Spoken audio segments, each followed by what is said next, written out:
Je me fais vacciner ou non? Dans une vidéo précédente, j'ai exposé les raisons pour lesquelles j'ai choisi de me faire vacciner.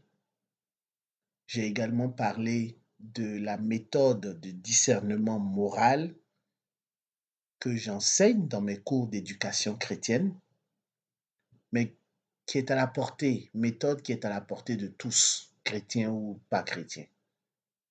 Méthode qui se définit en 4 étapes: voir, discerner, agir, évaluer. Voir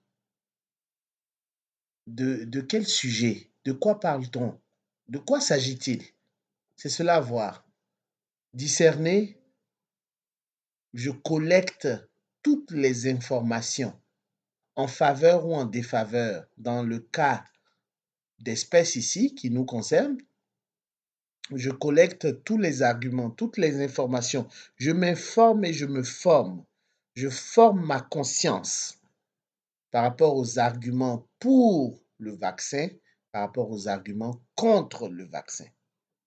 Il est important de faire les deux. Troisième étape, agir. Je prends la décision de me faire vacciner ou non.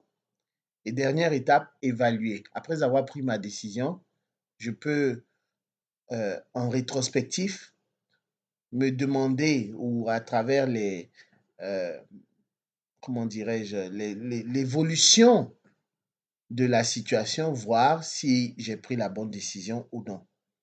Bien-aimés frères et sœurs, dans cette vidéo, j'aimerais simplement vous dire que moi, j'ai choisi de me faire vacciner. Je n'ai aucune autorité en la matière, je n'ai aucune autorité pour vous obliger à faire quoi que ce soit. Voici ce que je dis en tant que chrétien baptisé. Je dis, première chose, informe-toi et forme-toi. Documente-toi, instruis-toi sur la question de la COVID-19 et du vaccin. Deuxième chose que je dis, prie. Prie avec ferveur le Saint-Esprit qu'il te communique la bonne décision à prendre. Je respecte le choix de tout un chacun. L'objectif de cette vidéo, ce n'est pas de t'obliger, mais c'est de te dire la démarche qui m'a, à la suite de laquelle j'ai choisi de me faire vacciner. J'ai appliqué la démarche de discernement moral, d'une part. D'autre part, j'ai prié. Et aujourd'hui, cela fait 3 jours, 4 jours, 3 jours que je me suis fait vacciner et je n'ai aucun regret. Pendant les 2 premières nuits, j'ai expérimenté une fièvre nocturne, des courbatures, tout simplement, mais sans plus. C'est-à-dire que des choses que j'aurais pu ressentir en faisant d'autres vaccins, en me faisant vacciner pour d'autres, pour la grippe, pour d'autres choses. Et aujourd'hui, je me sens bien. Je suis tout à fait en pleine santé, en bonne santé. Euh, à chacun de faire son choix, à chacun de discerner et de prier pour prendre la bonne décision. Mais j'aimerais simplement dire dans cette vidéo aussi qu'il y a eu plusieurs épidémies, plusieurs pandémies dans l'histoire. Et à chaque fois, le genre humain a fait confiance aux médecins, à la science, pour endiguer les épidémies, les endémies ou les pandémies. Il y a eu la peste d'Athènes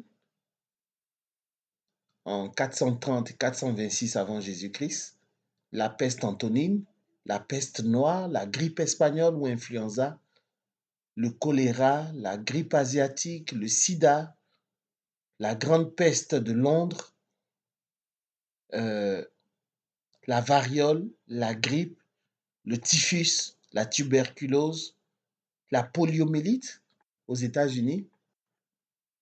Ce sont toutes des épidémies, des endémies ou des pandémies Et l'humanité, à chaque fois, on a souffert parce qu'il y a eu des centaines, des millions de morts, mais l'humanité a réussi aussi à surmonter ces épreuves grâce à la science, grâce à la médecine, grâce aux vaccins, grâce aux médicaments. Alors moi, je me sens confortable aujourd'hui de faire cette vidéo en disant, faisons confiance aussi à la médecine. Ayons foi en Dieu. Au-delà de la médecine, c'est Dieu aussi qui agit à travers la médecine, à travers la science, à travers les chercheurs, pour nous guérir. Les théories du complot ont toujours existé. Qu'on n'y croit pas, elles ont toujours existé. Mais est-ce une raison pour mettre en péril la santé publique? Mes arguments peuvent vous sembler simplistes et je le respecte. Chacun, encore une fois, a le droit de décider de ce qu'il veut faire. Mais moi, j'ai choisi de me faire vacciner et je ne le regrette pas. Que la paix, que le discernement, que l'esprit de conseil, l'esprit de science, l'esprit d'intelligence soit votre partage qui vous donne de prendre la bonne décision pour la gloire de notre Seigneur Jésus-Christ de Nazareth. Amen. Bonne fête de Pentecôte 2021.